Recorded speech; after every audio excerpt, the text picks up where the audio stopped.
Savaha Sove. Brino Liwikai. Alla Kunte El Kerenonovi Alikaradia Sova. Hallelujah. Hallelujah. Hallelujah. Hallelujah. Hallelujah. Brata Shkaradada. Hallelujah. Hallelujah. Hallelujah. Urene leveteneme aya. Hallelujah. Brasura tatalia paradia conte live. Hallelujah. Hallelujah. Hallelujah. Seigneur, étends ta main à ma Père. Adonai, le roi de gloire, manifeste ta puissance. Plaise à toi, Seigneur éternel Dieu, de faire éclater ta gloire. Ce soir, éternel, ici réunis, nous sommes venus, éternel Dieu de gloire, chercher ta face. Révèle-toi, Seigneur, à ceux qui t'appartiennent. Seigneur, manifeste ta puissance au milieu de racheter. Seigneur, console le cœur, éternel Dieu de gloire, par la puissance de ta parole. Transforme des vies éternelles par la puissance de ton esprit. Tendre Père, c'est toi que nous sommes venus chercher. Seigneur éternel, nous comptons sur toi et sur toi seul. Plaise à toi, éternel Dieu de gloire, d'accomplir tes desseins glorieux. Le cœur de racheter ne s'appuie que sur toi. Seigneur éternel Dieu, tu es le réconfort des affligés. Plaise à toi, Seigneur éternel Dieu, de bénir une vie en cette soirée. Seigneur éternel, ceux qui sont malades, ceux qui ont l'amertume dans l'âme, Seigneur éternel, ceux qui vivent les oppressions au quotidien, Seigneur, eux aussi ne comptent que sur toi. Seigneur, il y a une femme éternelle ce soir qui a un poids dans le cœur, qui ne sait pas par où commencer, Seigneur, pour dire ce qui la préoccupe. Seigneur éternel, je voudrais que ma prière rencontre ce besoin ardent de ses cœurs. Seigneur, il y a un homme ici, oh Dieu, qui a fourni tant d'efforts. Éternel Dieu de gloire, mettons sur pied, Seigneur, toutes les stratégies économiques et managériales et ne vois pas sa vie évoluer. Seigneur éternel Dieu, devant ton trône, il ne sait que balbutier les lèvres parce qu'il se rend compte qu'il a déjà tout dit. Alors je voudrais aussi que celui-là, Père éternel Dieu de gloire, rencontre ta puissance dans ces cultes. Je prie, éternel Dieu de gloire, il y a une femme ici, oh Dieu, qui attend travailler, Seigneur, et attend, oh Dieu, voir de résultats escomptés. Il y a un homme éternel qui a un droit. Les carouches ni à paradis. Yes. Yes, sir. Yes, sir. Yes, sir. Yes, sir. Yes, sir. Mets de côté la fatigue.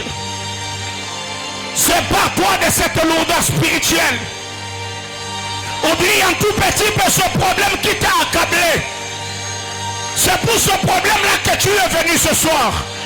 Est-ce que tu peux répandre ton cœur au Seigneur? Il est ton Père, parle-lui en toute liberté. Tu avais prié pour cela le dimanche, oui, mais tu n'as pas vu le changement.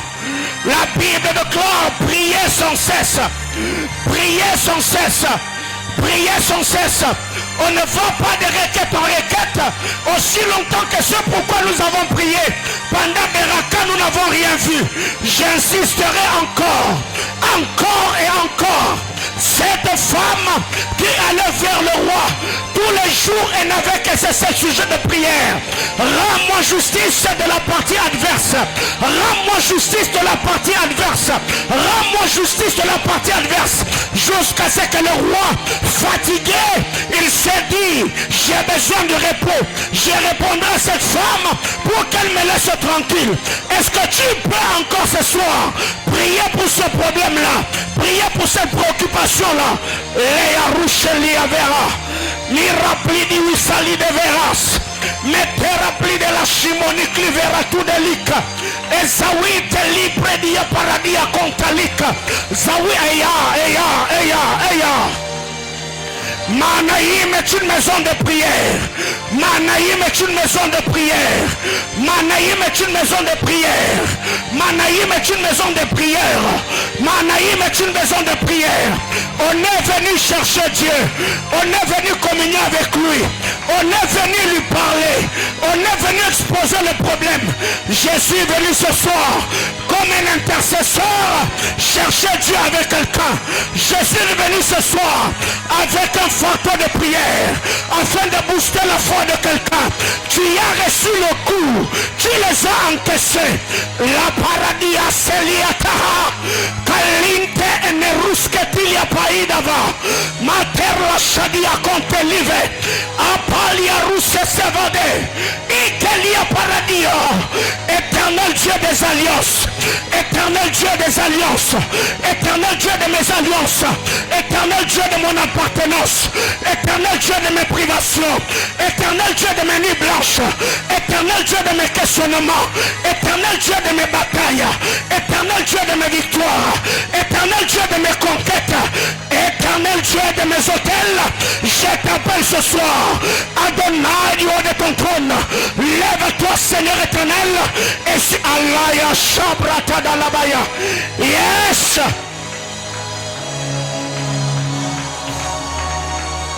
Toyo lukayo.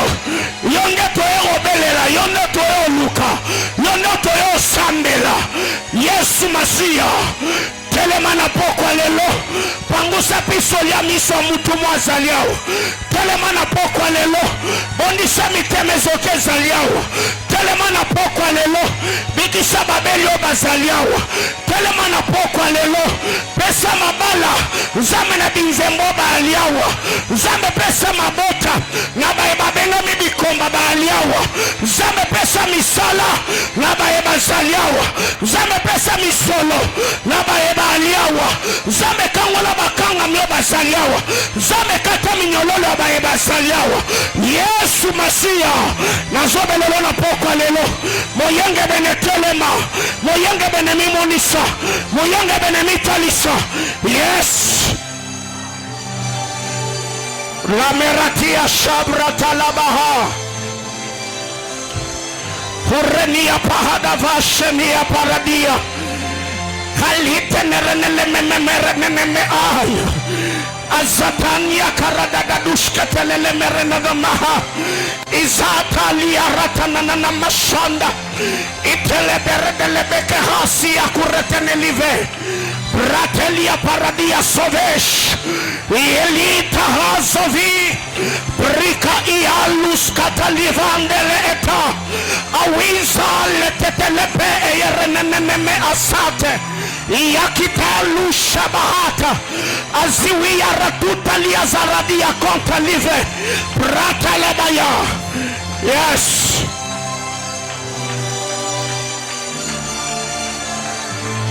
Oh Dieu, que tu es merveilleux. Merci éternel Dieu de gloire pour ta grâce. Merci pour ta bonne main. Merci pour ton huile sainte.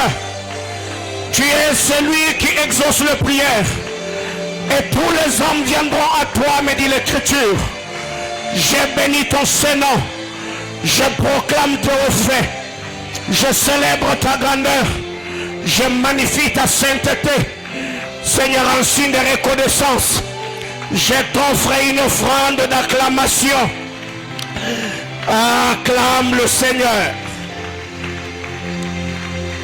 Alléluia. Que le Seigneur nous bénisse abondamment. Amen, amen. Pouvez-vous m'aider à saluer votre voisin? Aidez-moi à dire à cette personne, soyez les bienvenus dans la présence de Dieu. C'est ta manière de le dire qui me stresse. En le disant, tu es en train de me souhaiter bon retour à la maison. Alléluia. Est-ce que tu peux m'aider à acclamer fortement le Seigneur? Alléluia. Gloire et louange à notre Seigneur Jésus-Christ. On se connecte.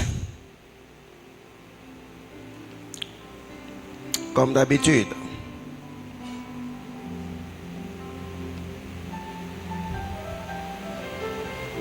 On partage le culte, après quoi on se déconnecte pour suivre la parole de Dieu.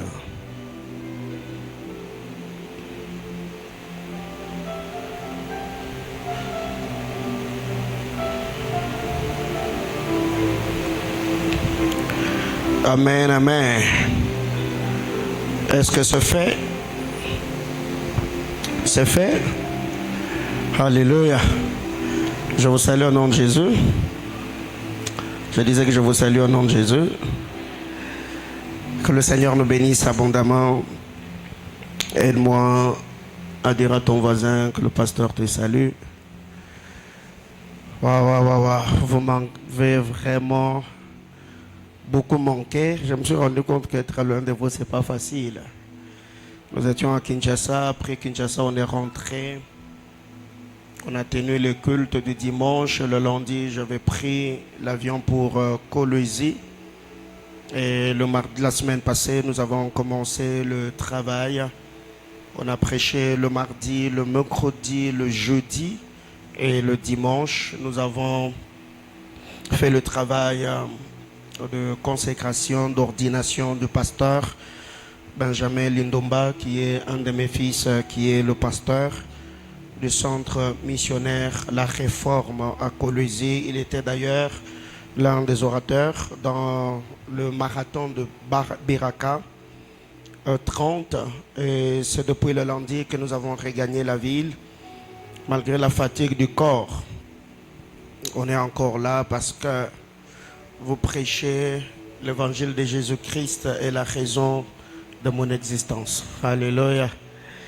Alors déjà ce soir, nous saluons tous les internautes, que le Seigneur vous bénisse abondamment. Nous sommes très honorés de communier une fois de plus avec vous dans ces cultes. Donc de partout où vous êtes, nous vous saluons dans le précieux nom de notre Seigneur Jésus-Christ. Comme d'habitude, partageons le live, interagissons, mettons le cœur, likons pour sécuriser le direct. Je crois que le Dieu de toute grâce nous bénira énormément. Alléluia. Aidez-moi à dire à votre voisin, le pasteur est là. Donc vraiment là, je ne vais vraiment pas bouger, je suis là. Alléluia. Il y a plusieurs personnes qui m'ont écrit, mais vraiment, on sent que 2024, vous êtes tout le temps entre les avions. Non, je suis là. Amen, amen. Donc vraiment, je suis là. Alors, je nous prie d'ouvrir nos Bibles. Je suis dans Lévitique chapitre 19. Nous allons lire seulement le verset 14. Donc ce soir, j'ai deux portions d'écriture. Lévitique chapitre 19, le 14e verset. On n'est plus en jeûne, donc je vous prie juste de vous lever. On va honorer la parole de Dieu. Ça prouve à suffisance que, je vois d'ailleurs beaucoup, vous avez même commencé à grossir déjà. Alléluia. Lévitique chapitre 19, le verset 14. Vous y êtes. On peut lire ensemble 1, 2, 3, go. Tu ne maudiras point au sourd, et tu ne mettras devant un aveugle rien qui puisse le faire tomber. Car tu auras la crainte de ton Dieu. Je suis l'Éternel. Je vous prie de reprendre vos places. Tu ne maudiras point aux sourds, parce que les sourds n'entendent pas. Donc si tu maudis le sourd, tu es en train de libérer le parole en l'air. Mais ce n'est pas parce que le sourd n'entend pas que le créateur du sourd ne va pas entendre. Alléluia. Donc ici, nous ne nous abstenons pas à ne pas maudire le sourd parce que nous avons peur du sourd, mais parce que nous respectons et honorons celui qui l'a créé. La Bible déclare, tu ne mettras devant un aveugle rien pour qu'il puisse le faire tomber. Allons un peu dans les livres de Lévitique, le livre de Deutéronome, excusez-moi, Deutéronome, chapitre 27, le verset 18. Deutéronome, chapitre 27, le verset 18.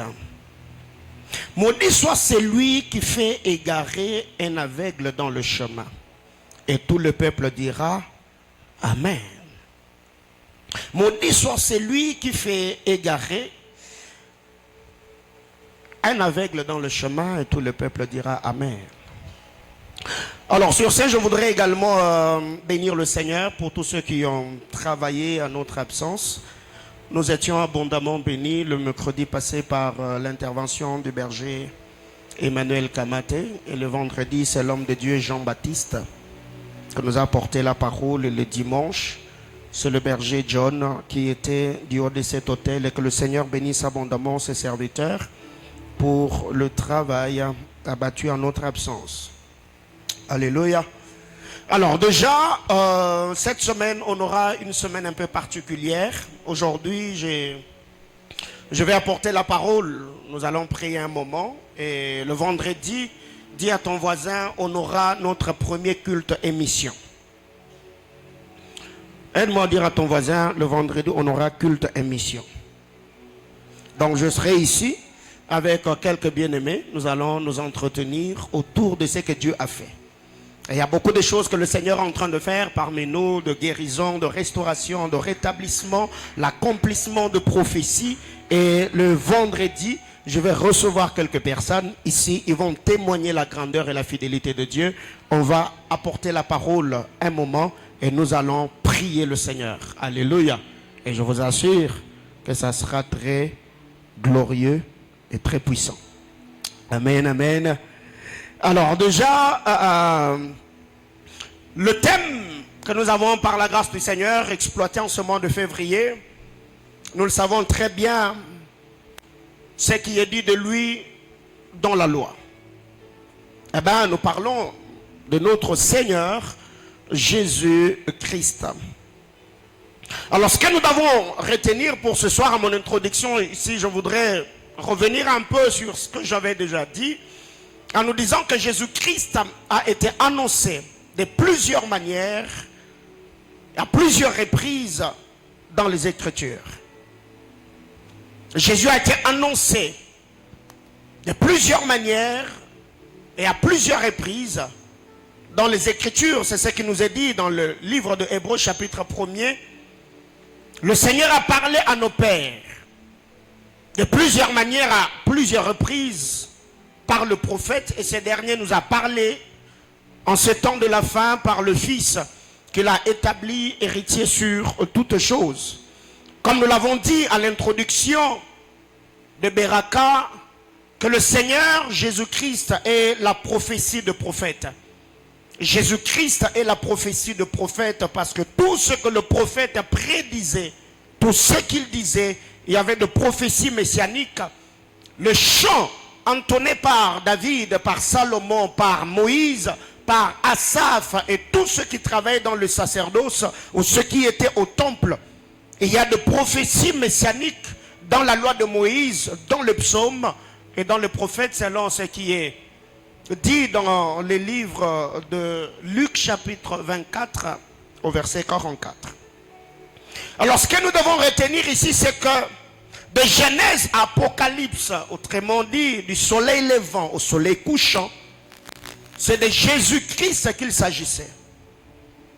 De Genèse à Apocalypse, comme je venais de le dire, du soleil levant à son couchant, tout ce qu'il s'agissait ou tout ce qui se passait, on ne parlait que d'un homme, Jésus, le Christ. Donc déjà, quand vous allez dans le livre de Genèse, chapitre 1er au verset 1er, jusqu'à dans les livres d'Apocalypse 22, tout ce qu'on a dit dans le livre saint ne concernait que notre Seigneur et Sauveur. Nous avons également dit, Moïse et tous ses disciples avaient pour mission préparer le peuple à la rencontre de leur Dieu. Quand je dis Moïse et ses disciples, ça veut dire tous ceux qui ont travaillé dans l'ancienne alliance. Parce que nous avons dit, un seul est prophète dans l'ancienne alliance, Moïse, à partir déjà des clauses de l'alliance. Et tous ceux qui ont travaillé dans l'ancienne alliance étaient disciples de Moïse. Ce qui fait qu'eux-mêmes, quand ils s'entretenaient avec notre bien-aimé Sauveur au jour de sa chair, ils disaient, nous sommes disciples de Moïse. Moïse est notre maître, mais toi, nous ne savons d'où tu viens. Alors déjà ici, tout ce que Moïse a fait ou faisait en ces temps-là, et tout ce que le prophète était en train de faire ou d'annoncer, cela était la préfiguration. Ils étaient en train de préparer le peuple à la rencontre de leur Dieu. Autre chose, c'est que Moïse et tous ses disciples étaient de voix qui criaient afin de préparer ce chemin. Jean-Baptiste n'était pas le seul voix qui criait dans le désert, non. Moïse l'était aussi. Jérémie l'était aussi. Ésaïe l'était aussi. Habakkuk l'était aussi. Amos, Agé, Joël et tous ceux qui ont servi le Seigneur dans l'ancienne alliance, ils étaient de voix qui étaient en train de préparer le chemin à la venue ou à l'apparition de notre Seigneur Jésus-Christ. Alors ce que nous devons retenir en lisant la parole du Seigneur, retenons que Jésus-Christ est le Verbe créateur, ou encore le Verbe de la création. Au commencement, Dieu créa le ciel et la terre. La terre était informe et vide. Dieu dit que la lumière soit, et la lumière fut. Et quand vous lisez la parole du Seigneur dans les livres de Jean, la Bible déclare, c'est par lui que toutes les choses ont été créées, et rien de ce qui a été créé n'a été créé sans lui. On parle de la parole. Jésus-Christ est le Verbe créateur. Il est le Verbe de la création. Tout ce qui existe, existe par lui. Tout ce qui existe, existe pour lui. Parce que c'est par lui que le Créateur a créé, nous rapporte le Sainte Écriture.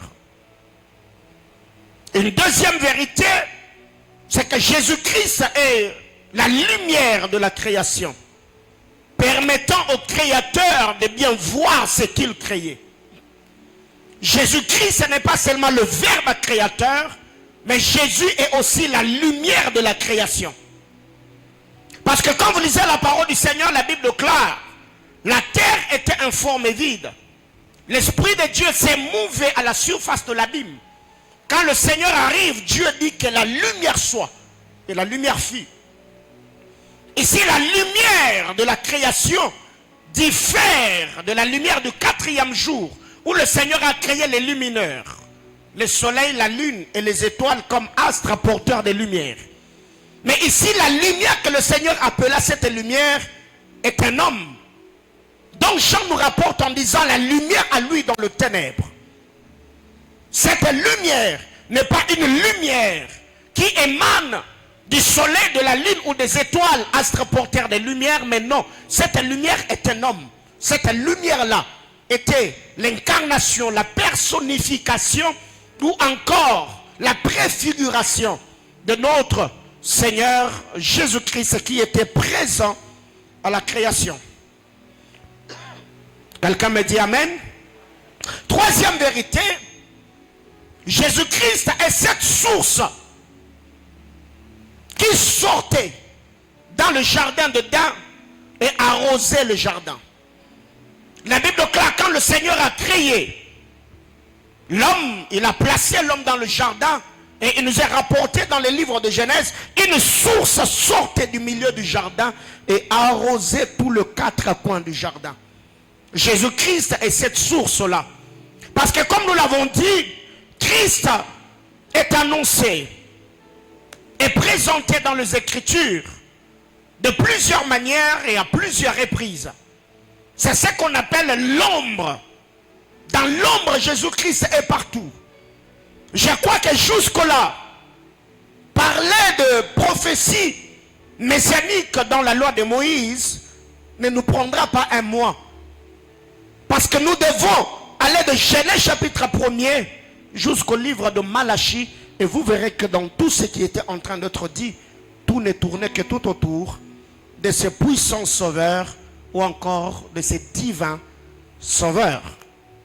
Jésus-Christ est cette source qui sortait dans le jardin et arrosait le jardin. Et au jour de sa chair, le Seigneur se lèvera et dire, venez à moi, vous tous qui avez soif, venez boire. Pour accomplir ce que Esaïe avait dit, venez même sans argent, venez puiser de l'eau, venez boire l'eau à cette source de vie. Et vous allez vous rendre compte qu'au jour de sa chair, cette source-là n'avait qu'une direction. C'était la maison d'Israël. Selon ce qui nous est rapporté par les évangélistes, la Bible déclare alors qu'il a rencontré la femme syrophénicienne, cette femme a dit à Jésus, viens, guéris ma fille qui est malade. Jésus a dit, on ne peut pas donner les pains des enfants aux petits champs. Et cette femme, vous connaissez bien sa réaction, elle a dit, même le petit chat mange le miette qui tombe de la table de leur maître. Et le Seigneur en fait était en train de dire à cette femme, je ne peux pas gaspiller ce qui est réservé à la maison d'Israël. Car lui-même disait, je suis venu pour les brebis égarées d'Israël. Donc cette source, au jour de sa chair, n'avait qu'une seule direction. Mais il a fallu que les Romains, alors qu'ils pensaient l'anéantir, qu'on le mette sur une boîte qui avait 4 directions pour que Genèse puisse trouver son accomplissement. Que la source qui sortait dans le jardin n'avait pas 1, 2 ou 3 directions, mais cette source avait 4 directions qui avaient pour objectif d'arroser le jardin. Alléluia. Et ces 4 directions peuvent également représenter les 4 facettes dans l'interprétation d'une écriture. La connaissance, la prophétie, la doctrine, la révélation. Et cela peut également représenter les 4 femmes de Joseph, Léa, Rachel, Bila et Zilpa. Ça peut également représenter les 4 coins carrés de l'autel, dans la tente d'assignation ou dans le tabernacle. Cela peut également représenter les 4 facettes des êtres autour du trône, les lions, l'aigle, l'homme et les bœufs. Cela peut également représenter les 4 coins du temple. Je suis dans les livres d'Apocalypse, la nouvelle Jérusalem céleste. La Bible déclare, sa longueur était égale à la largeur et la largeur était égale à la longueur. Donc la ville est carrée. Donc ici, nous voyons que cette source était en train de jaillir dans le jardin afin d'arroser le jardin. Alors autre chose, c'est que Jésus-Christ également dans la préfiguration ou dans l'ombre était cet animal prophétique, comme nous l'avons toujours dit, que le Seigneur avait tué dans le jardin d'Éden pour couvrir la faiblesse de l'homme. Parce qu'en lisant la parole du Seigneur dans le livre de Proverbes, on présente la nudité comme la honte du peuple.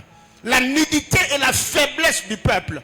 Et quand le Seigneur trouve Adam dans sa honte, parce que la Bible déclare, c'est le frère Adam lui-même qui explique à Dieu en disant, j'ai entendu ta voix, j'ai eu honte, je suis allé me cacher derrière les arbres du jardin. La nudité n'est pas seulement rapportée dans les Écritures comme une faiblesse, mais aussi comme une honte. Et quand le Seigneur vient dans la honte d'Adam, le Seigneur a tué l'animal prophétique. Autrement dit, Dieu a déshabillé l'animal.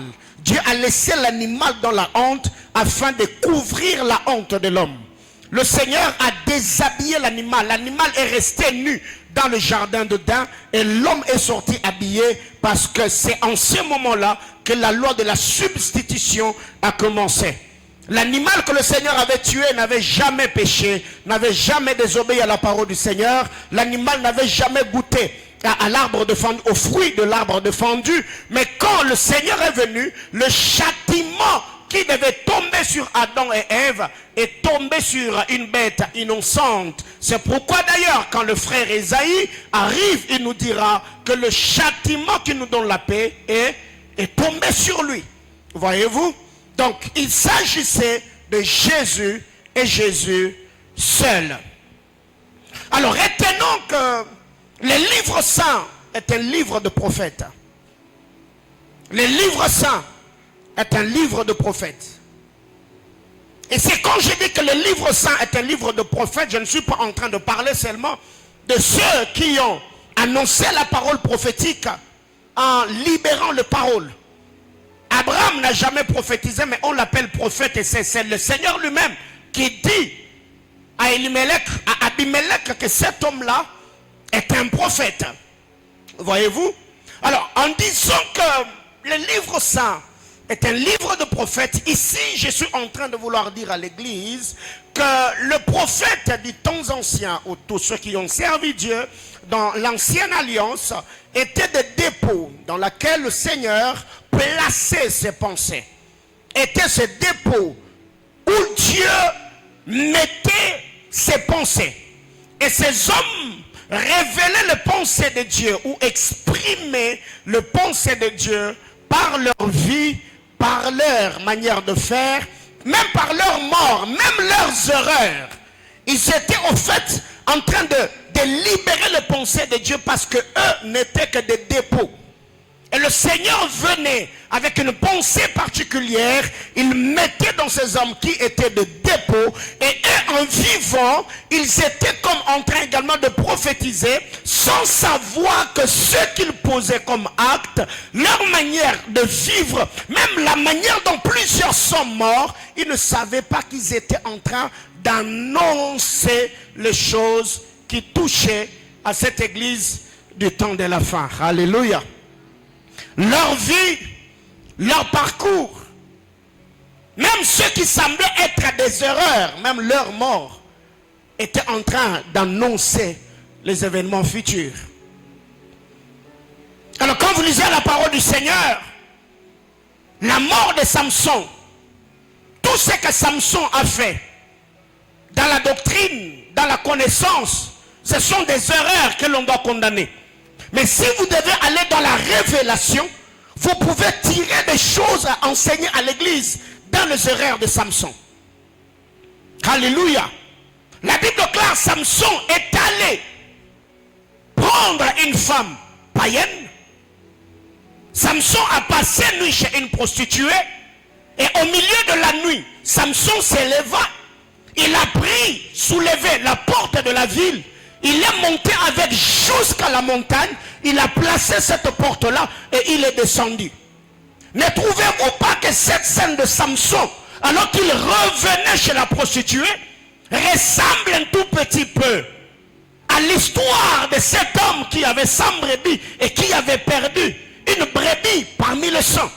La Bible déclare, il a pris les 99 brebis.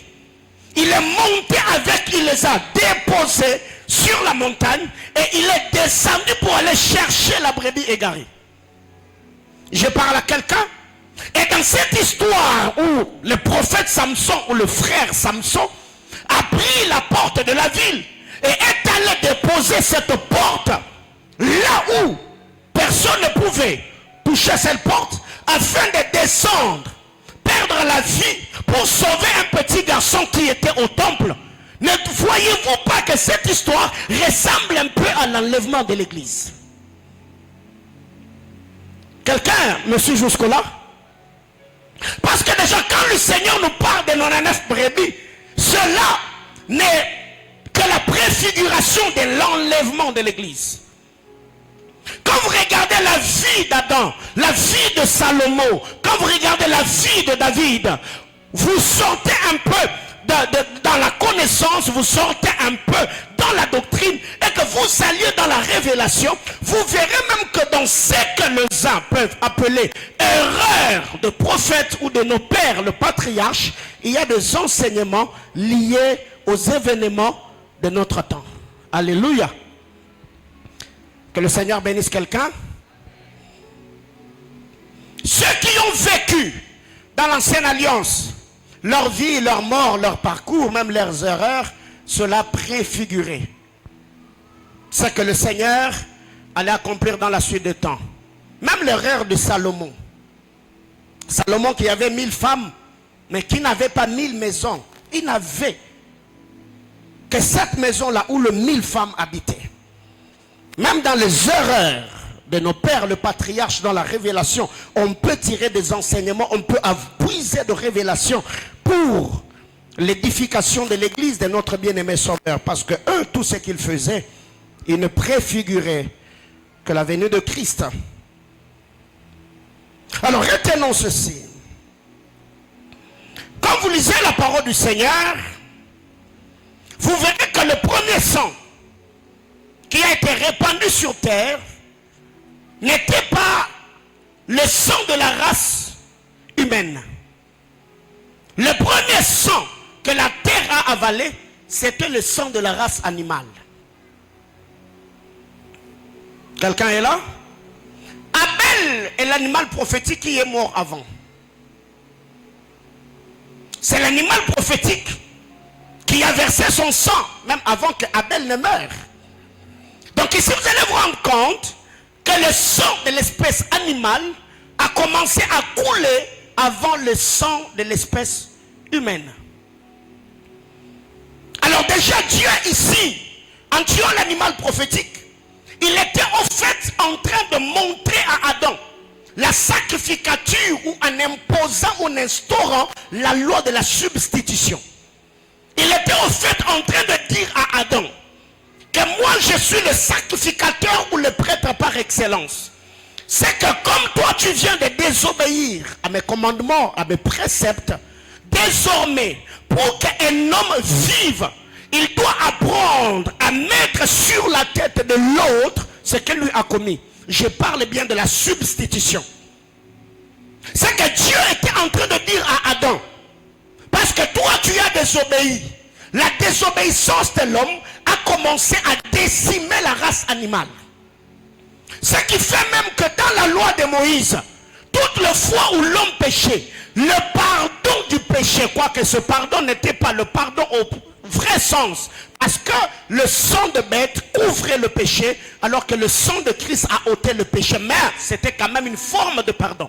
C'est que le pardon au temps de Moïse, dans le sacerdoce lévitique, ne s'obtenait que par la mort des innocents. Ça veut dire les hommes péchaient, et pour être agréés par le Seigneur, ceux qui péchaient, amenaient des bêtes au temple qu'on égorgeait. Et il n'y a pas seulement de bêtes qu'on égorgeait, il y avait aussi d'autres bêtes, comme le bouc d'Azazel, sur lequel le sacrificateur imposait le main. Et nous avons toujours dit cette histoire qui s'est passée au Jourdain. Le Seigneur est parti après avoir reçu le baptême, comme Jean-Baptiste était de la lignée de sacrificateurs. Il a baptisé le Seigneur et Jésus-Christ comme le véritable bouc d'Azazel.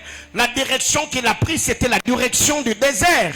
Parce que nous l'avons dit récemment que quand Jésus est allé au Jourdain, il a pris la lèpre de Naaman. Parce que Naaman avait été envoyé par Élisée le prophète pour qu'il aille se laver ou se plonger dans le Jourdain. Et quand Naaman est allé au Jourdain, dans le Jourdain, il y avait un autel qui avait été bâti par Josué le prophète. Et quand Naaman est parti, Naaman est devenu un sacrifice qui est allé se poser sur l'autel. Et là encore, la loi de la substitution a été activée. La lèpre de Naaman est laissée sur l'autel.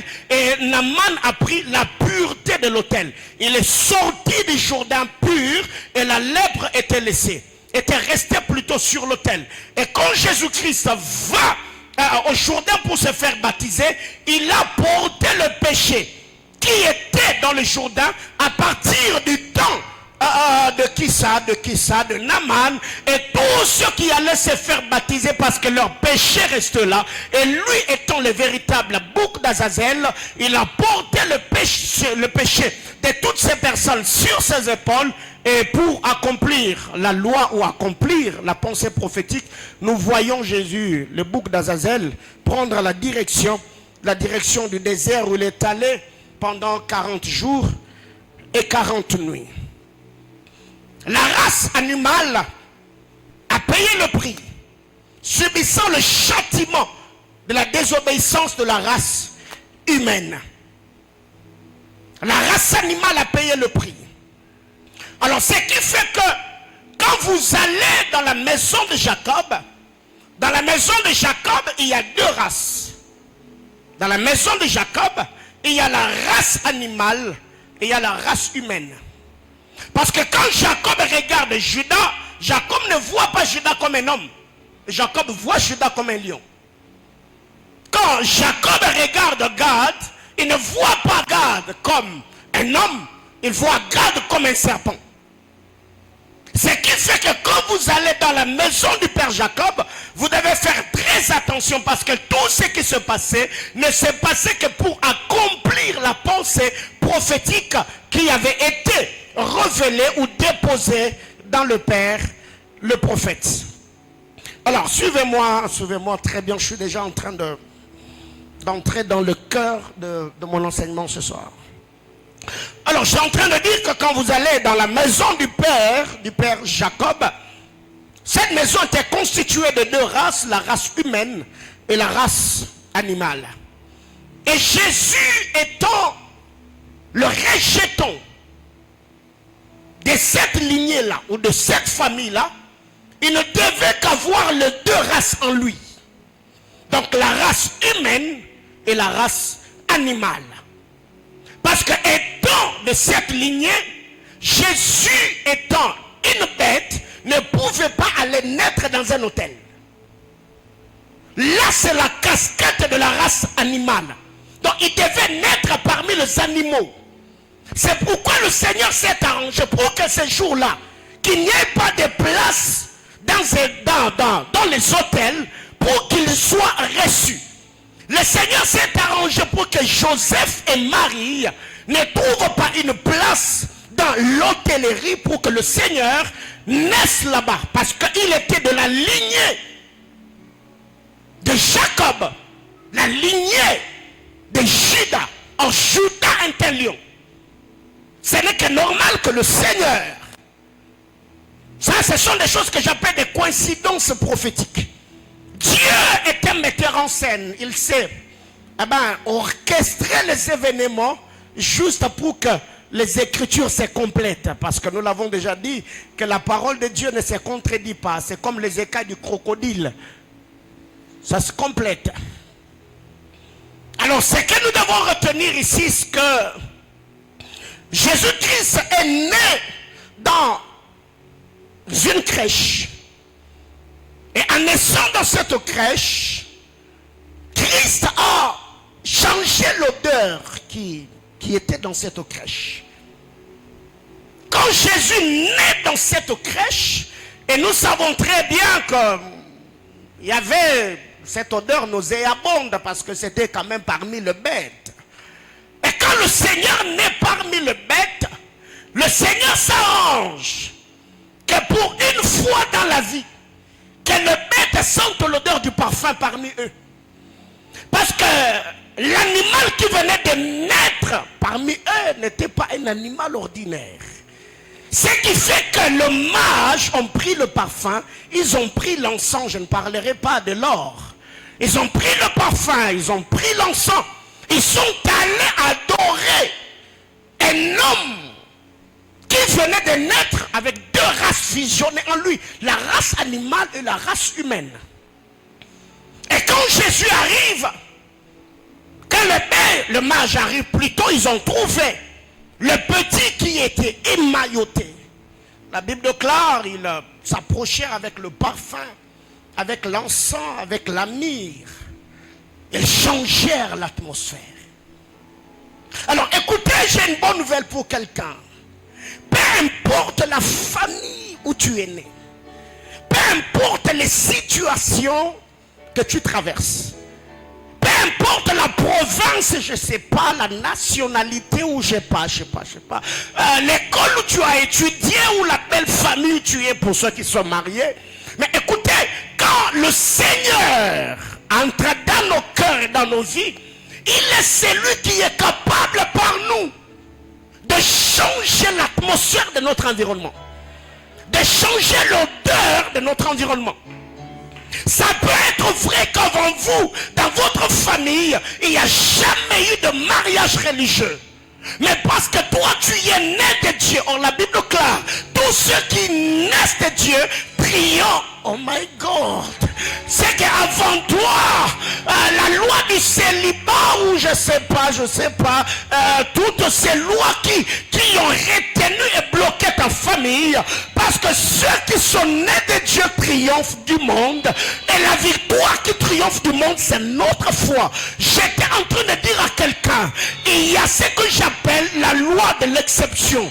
Il y a toujours eu des bêtes dans cette crèche-là, mais celui qui venait de naître n'était pas une bête ordinaire, c'était...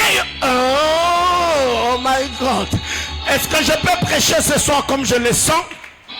Alors, en fait, je suis en train de dire une vérité ici, c'est que quand le Seigneur arrive dans cette crèche, pour la première fois, je crois que les bêtes qui étaient se sont posées des questions.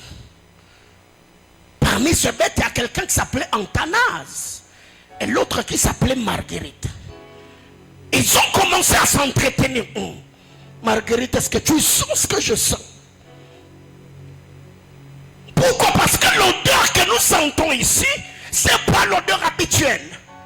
Nous, on est déjà habitués à sentir l'odeur de scandale dans cette parcelle-là. Mais la musique qu'on entend aujourd'hui, il y a quoi même? Est-ce que quelqu'un est décédé là-bas? Non, non, non, non, non. Il n'y a pas de deuil.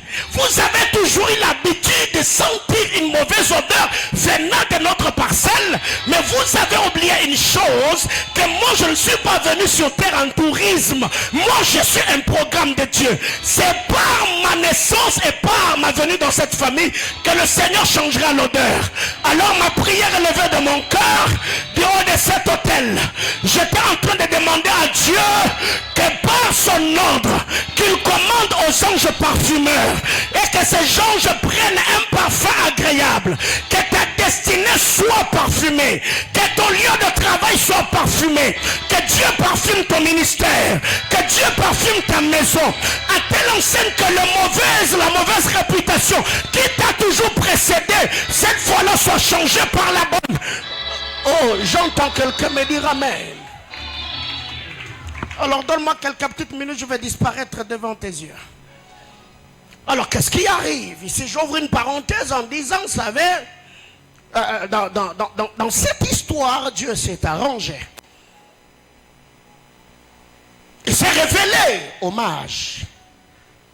Tout ce que le Seigneur a donné aux mages comme signe, indicateur ou conducteur qui devait les amener là où le Sauveur venait de naître, c'était l'étoile.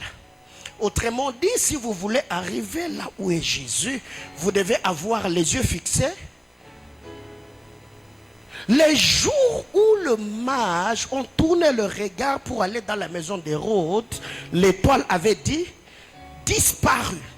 Alors écoutez, cette année 2024, Dieu a dit que c'est une année d'abondance surnaturelle. Alors si tu veux arriver à l'abondance surnaturelle, que tes yeux restent fixés sur Jésus-Christ, le consommateur de la foi, et c'est lui qui l'amène à la perfection.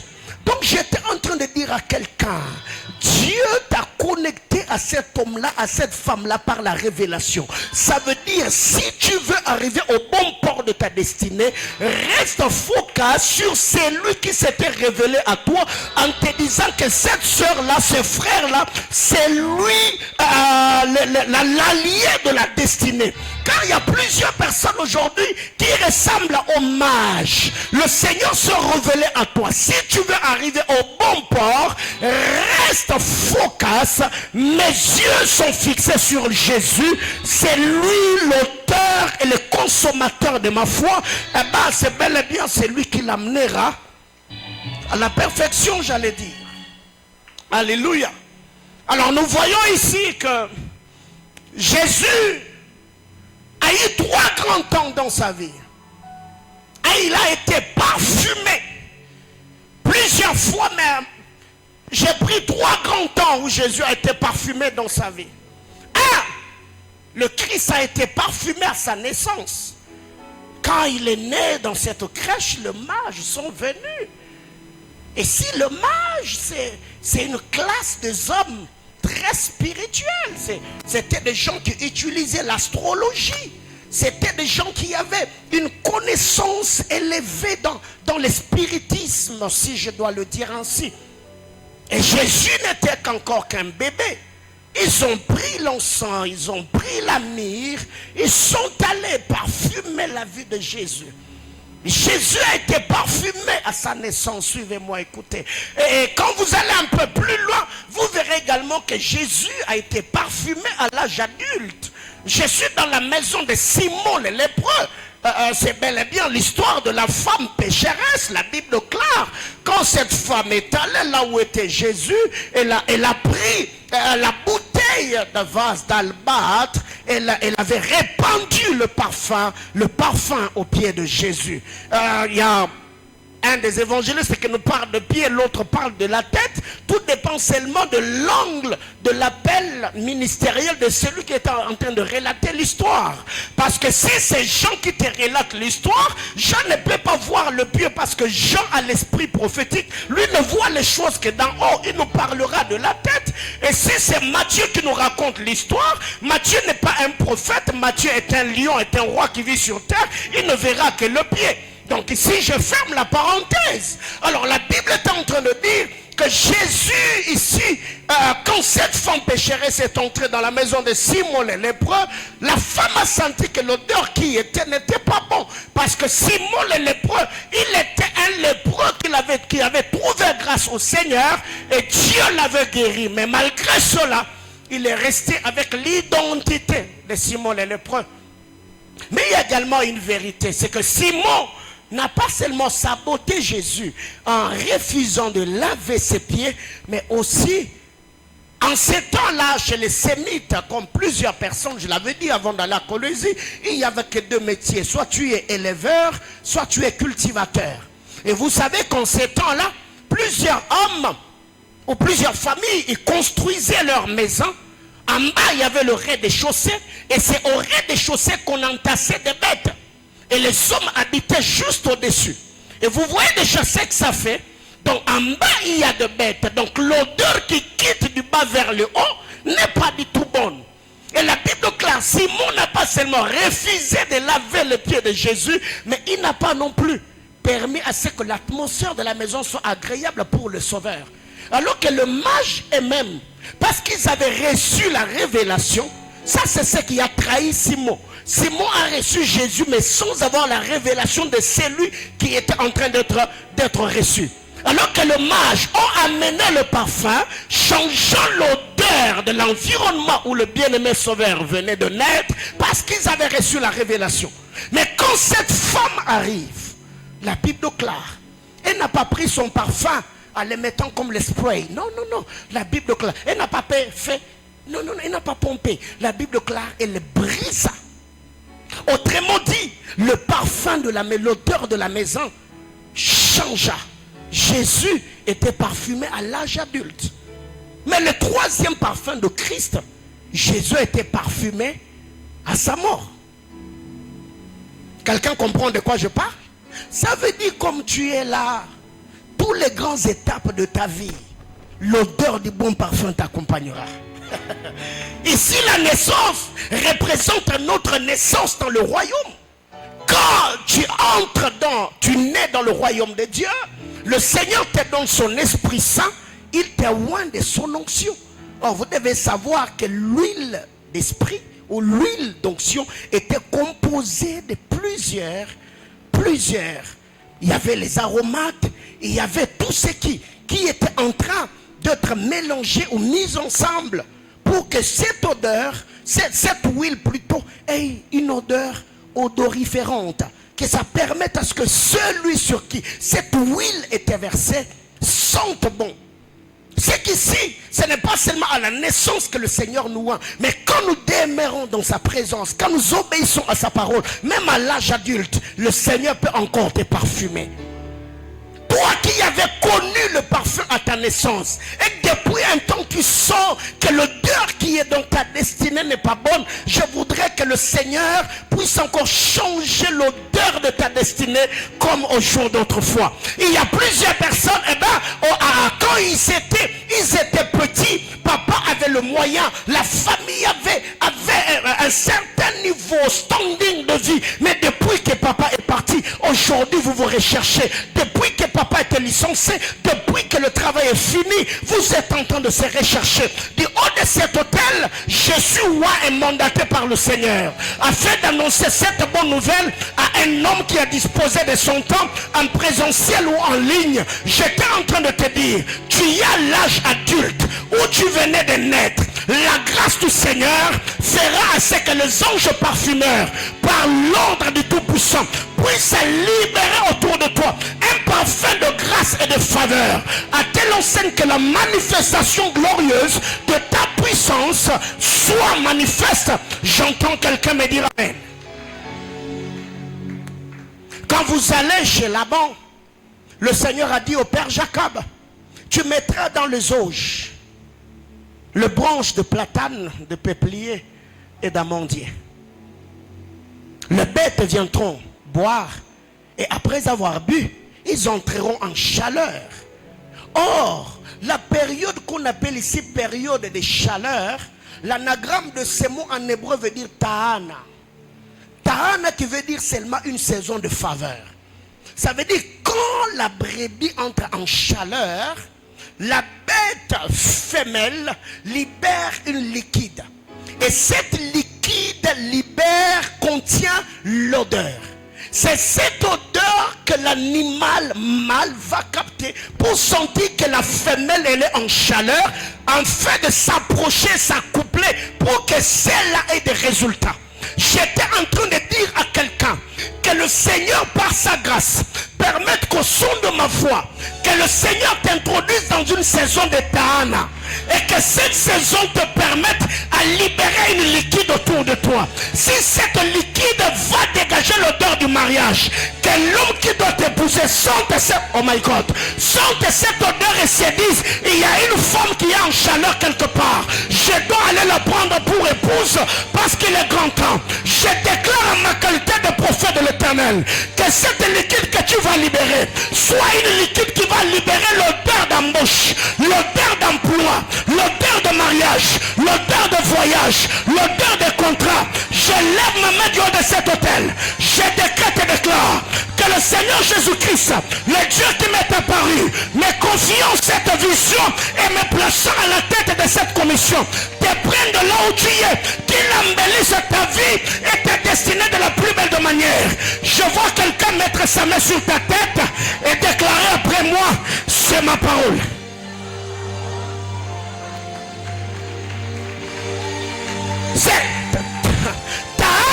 C'est une saison de faveur.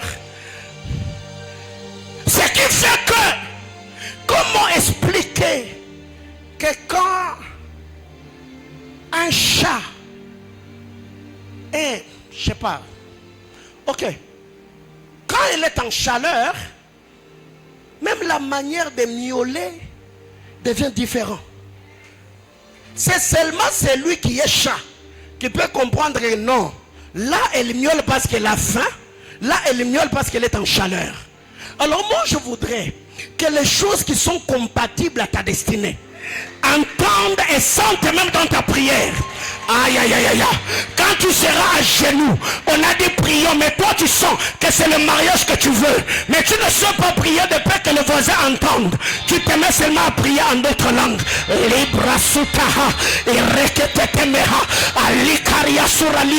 Je demande que celui qui est compatible à cette prière, dans son esprit, qu'il capte le son et soit, aïe, aïe, aïe, aïe. J'étais en train de dire à quelqu'un, quand tu pries, tu émets des ondes. Je disais, quand tu pries, tu émets des ondes. Quand tu es en train de dire, Seigneur, donne-moi l'emploi, il y a des ondes positives que tu seras en train de mettre. À telle enseigne que c'est lui qui doit t'embaucher. Son esprit sera capté, attiré vers toi. Du haut de cet hôtel, je demande à Dieu que le Seigneur libère cette saison de Tahana. À telle enseigne que les choses que ton cœur désire, ces choses que tu as toujours demandé à Dieu, que la main puissante agissante du Seigneur te prenne au bas de l'échelle, te place au sommet des collines éternelles. Je vois quelqu'un mettre sa main sur la tête et répéter après moi, c'est ma parole. Ah ben prends ta place. En fait, c'est comme cela que ça se passe. Donc Jésus a reçu le parfum en 3 temps. À sa naissance, à l'âge adulte et à sa mort. Alléluia. Alors, il y a une vérité, c'est que j'ai passé tout mon temps aujourd'hui en train de lire et scruter les Saintes Écritures. Je me suis rendu compte que Jésus est né dans une famille pauvre, mais sortant d'une lignée des riches. Tu as déjà remarqué ça toi aussi? Jésus est né dans une famille pauvre, mais lui-même était de la lignée de riches. Abraham était riche, Isaac était riche, Jacob était riche, David était riche, Salomon était riche. Mais regardez, quelqu'un qui est ressortissant d'une lignée de riches, il va naître dans une famille de pauvres. Quelqu'un me comprend? C'est comme toi, tu es issu d'une lignée de riches, mais la vie que tu as sur terre est paradoxale et contradictoire.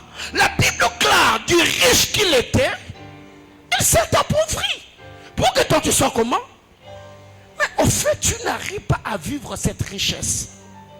Or, il a fallu que Gaius rencontre une autorité apostolique pour qu'il soit connecté ou reconnecté à sa lignée afin de jouir de la bénédiction de Dieu à dévoiler selon ce que Jésus a dit à Pierre. Il a dit, tous ceux qui ont tout abandonné et m'auront suivi, ils auront le centuple dans ce siècle et la vie éternelle dans le siècle à venir. Voyez-vous? Donc dans les centuples là, il y a bonne santé, il y a restauration, il y a rétablissement, il y a mariage. C'est que pour que Gaius soit connecté ou reconnecté à sa lignée, il a fallu que l'apôtre Jean parle et dise: je souhaite que toi Gaius, tu prospères à tous égards, et bien sois en bonne santé, et bien comme prospère le tas de ton âme.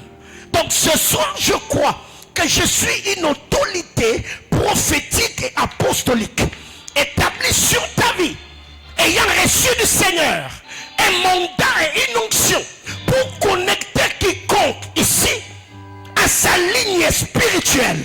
Alors du haut de cet autel, je lève ma main comme sacrificateur et prêtre de l'Éternel.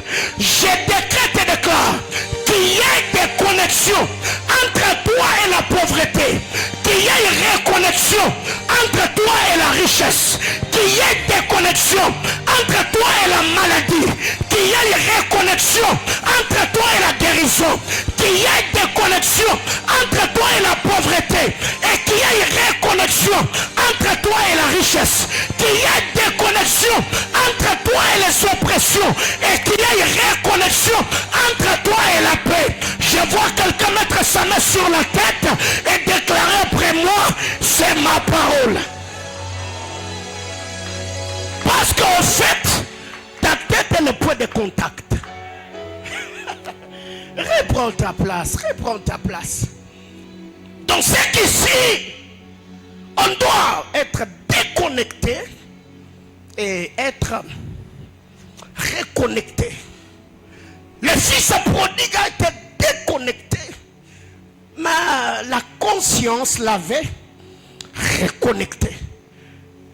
Alors même si c'était une connexion inconsciente ou consciente, où tu as fait certaines choses, mais par l'ignorance, tu as été déconnecté, je voudrais que le Seigneur, de la même manière que Satan avait profité de ton ignorance pour te connecter à la vie que tu ne méritais pas, que le Seigneur profite aussi de ton ignorance pour te... Aïe, aïe, aïe, aïe, aïe, aïe. Je disais que le Seigneur, par Ça sera aussi parce que tu ignores pour te connecter. Ok, ce que tu ignores, c'est de quoi mon Dieu est capable. Ce que tu ignores, c'est la prière que j'ai faite avant de venir. Ce que tu ignores, c'est combien d'heures j'ai passé en préparant ce message. Ce que tu ignores, c'est les hôtels que j'ai bâtis. Alors je suis en train de demander à Dieu que le Seigneur Dieu Tout-Puissant, par ce que tu ignores, que le Seigneur te reconnecte là où tu dois être. Je décrète et déclare, aucun homme sur la terre des hommes ne rendra flou, ne déconnectera, ne désorientera ta destinée. Même toi qui vivais la sécheresse, je décrète et déclare qu'une pluie abondante s'abatte sur ta vie de manière surnaturelle. J'entends quelqu'un dire avec moi, c'est ma parole. Reprends ta parole. Jésus, il a choisi des disciples pauvres, mais son ministère était soutenu par des riches. Au point où même ses disciples, on les reconnaissait d'être des hommes sans instruction. Ils n'avaient rien. Mais autour de Jésus, il avait des hommes qui avaient tout. Mais ça, c'est le bon côté. Mais moi, alors que j'ai prié, j'ai dit à Dieu, non, je ne veux pas être entouré par des hommes qui n'ont rien pour être soutenu par ceux qui ont tout. Non. Moi, j'ai réclamé la grâce qu'avait David. Dans la caverne d'Adoulam, les mécontents, les endettés, les hommes à problème sont allés vers David et l'onction qui était sur David a fait de...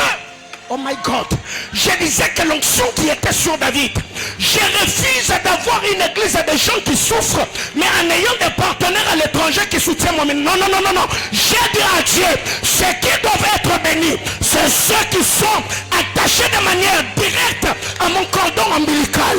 Du haut de cet hôtel, je libère l'onction de ma vie, je libère l'onction de mon ministère, je libère l'onction de ma vocation. Que Dieu t'enrichisse à tel enseigne que tu deviennes parmi les piliers dans cette église, dans cette juridiction, dans cette commission, qui par toi, tu seras capable d'acheter une parcelle pour une église, tu seras capable d'acheter des instruments, tu seras capable de faire étudier des missionnaires. Je te prends de là où tu es. Je prie que mon Dieu te donne son échelle, qu'il te place là où tu dois être, que la lumière du royaume luise dans ta vie et que les ténèbres soient chassées. Je vois quelqu'un mettre sa main sur la tête et déclarer avec moi, c'est ma parole. Reprends ta place. Jésus est né dans une crèche, mais adoré par des riches.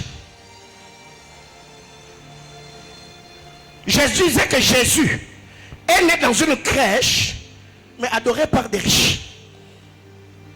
Tala, problème est sa place sur Botamité. Problème est ça. Ngoluna nzambe za likolo na yo. Tala, Mephibosheth était où? À Lodébar. Mais il y a un cortège présidentiel qui a quitté Jérusalem jusqu'à Lodébar. Je voyais des gyrophares et des sirènes. Pim pom, pim pom, pim pom. Cortège présidentiel en train d'aller où? Pas au golf. À Kamasaka. Je disais à Kamatete. Là où personne ne voit pas. J'étais en train de dire à quelqu'un, je me fous de ta famille. Je me fous de tes études faites. Je te fous de ton art oratoire. La grâce du Seigneur est capable de suspendre une fête aussi longtemps que l'autre n'est pas venu. Eliab, ce n'est pas pour toi. Abinadab, ce n'est pas pour toi. Cham, ce n'est pas pour toi.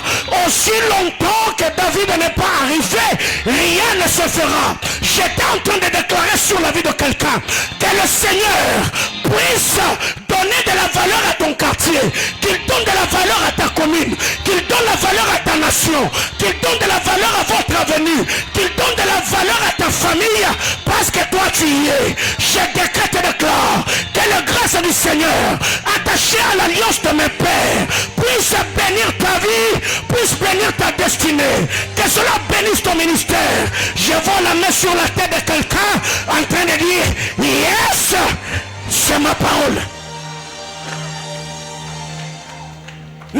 dans une crèche, mais adoré par le riche.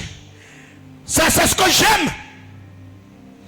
Mon sauveur est mort parmi les pauvres, mais enterré parmi les riches. Quelqu'un comprend ça? Il est mort parmi les pauvres. Les deux brigands, on les appelle des voleurs. Donc pour survivre, ils devaient voler. Ces gars-là, qu'on appelle Jésus, est mort parmi les voleurs. Mais il se retrouve dans la tombe d'un homme important qu'on appelait Joseph d'Arimathée. Et Joseph d'Arimathée, sa tombe n'était pas au milieu des pauvres. La tombe, la tombe de Joseph était parmi les riches. Or la Bible déclare, c'est le prophète Moïse qui dit, vous habiterez les maisons que vous n'avez pas. Vous mangerez des raisins de vignes que vous n'avez pas plantées. Joseph d'Arimathée avait préparé sa tombe, mais il ne savait pas qu'il était en train de le préparer pour quelqu'un. Ah. Bien-aimés frères, sur la terre des hommes, aucun homme ne meurt locataire. Tous ceux qui meurent, ils finissent leur vie propriétaire. Même à titre posthume, tout homme qui naît sur terre finit à mourir chez lui. Même l'homme le plus pauvre, ceux de son entourage, finit toujours par se cotiser pour lui acheter une terre. Alors moi j'entends pas que tu meurs pour qu'on t'achète une terre. Parce que c'était cotisé. Du haut de cet appel, je demande au Seigneur que mon onction te prenne en charge. Que le Dieu de ma vocation te donne des choses de ton vivant. À tel enseigne que même après ta mort, que tes enfants n'héritent pas de problèmes. Que tes enfants puissent hériter de biens. Je décrète et déclare, tes enfants n'hériteront pas de liens. Tes enfants hériteront de bénédictions. J'ai décrété et déclaré, tes enfants ne vont pas hériter des démons. Tes enfants vont hériter des anges. J'étais en train de dire à quelqu'un, tes enfants vont pas hériter des dettes. Tes enfants trouveront des comptes en banque. Parce qu'il y a des hommes qui peuvent se cotiser pour donner une terre à quelqu'un.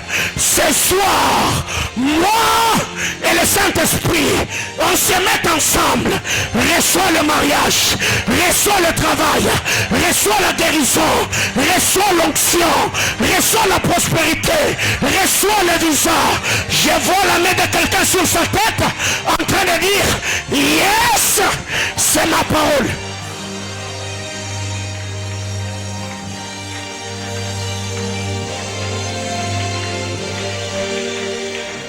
Tu sais, le problème c'est quoi dans cette histoire?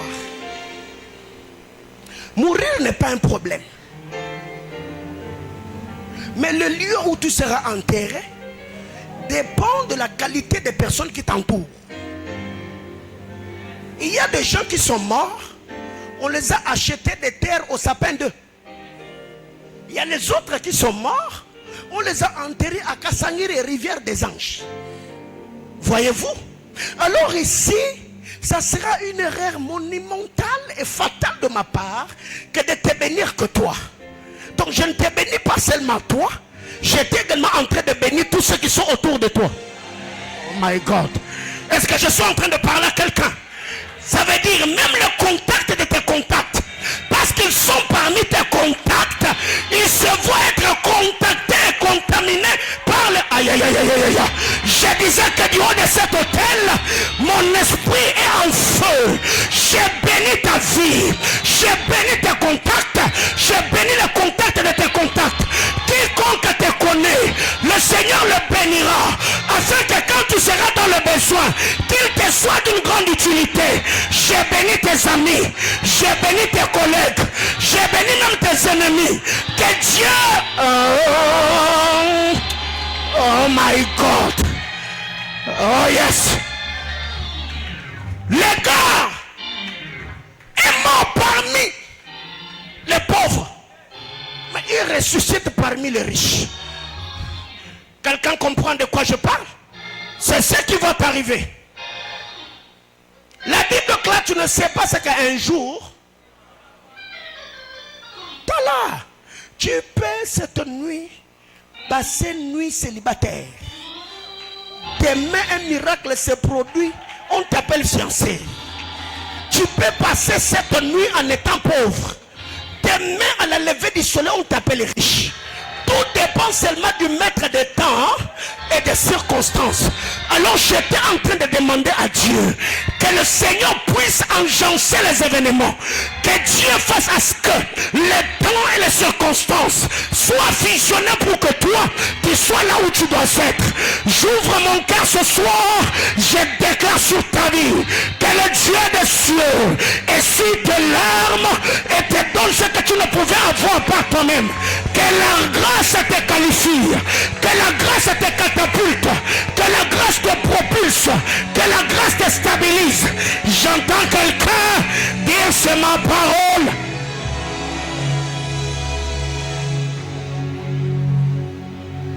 Alors,